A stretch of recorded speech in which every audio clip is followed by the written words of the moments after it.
Today we will discuss Rutherford-Soddy's equation and law of radioactive decay.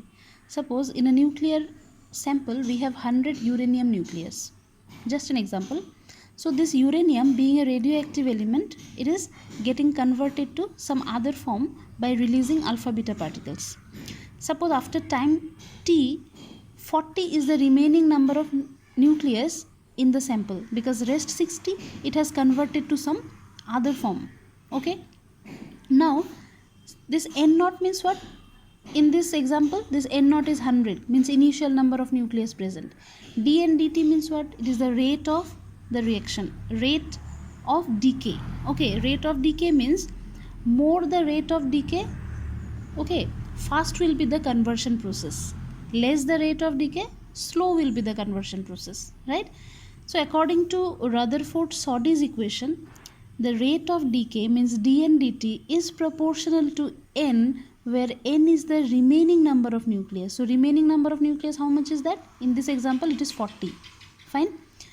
Now this negative sign, what is that? Negative sign means it is representing that this is a decay process. Decay process means what? The dn dt is a rate of reaction, and the number of nucleus present in the sample is gradually decreasing. So to represent that decay process, this negative sign is used. Okay. So this is the mathematical form of Rutherford-Soddy's equation. From this we will derive another equation. See here that minus dn dt, this proportionality sign is removed by equal sign by plotting a, or by putting a constant, that is the decay constant or disintegration constant. Okay. Now from this minus dn dt, this n will come down, dt has gone this side, so it will become minus dn by n, this is lambda dt. This negative sign I have brought it this side.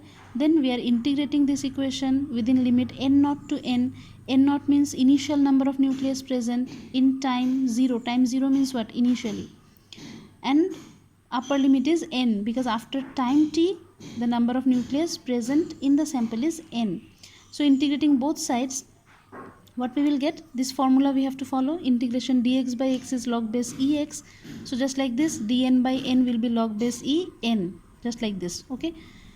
Lower limit n naught, upper limit n. This side lambda minus lambda is being a constant, it will come outside. Inside integration we have dt. Integration of dt will give us t. Limit is t is upper limit, 0 is the lower limit. Next step, upper limit minus lower limit. So log base e, upper limit is n, minus log base e, lower limit is n naught.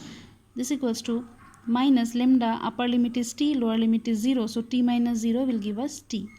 This side, this formula we have log base e x minus log base e y.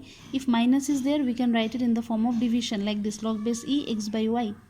Similarly here, log base e, this is like x, so it will be here. This is like y, so it will be down, so n by n naught, log base e. And this side we have the same thing. Then another thing you have to remove, you have to remember that to remove this log base e, whatever term we have in right hand side, it appears as the power of e. So once you remove this, what we have? N by n naught this side, and in right hand side whatever term we have, it will come as the power of e. So this will be e to the power minus lambda t. Next step, this n naught will go this side, and finally we got this equation, n equals to n naught e to the power minus lambda t.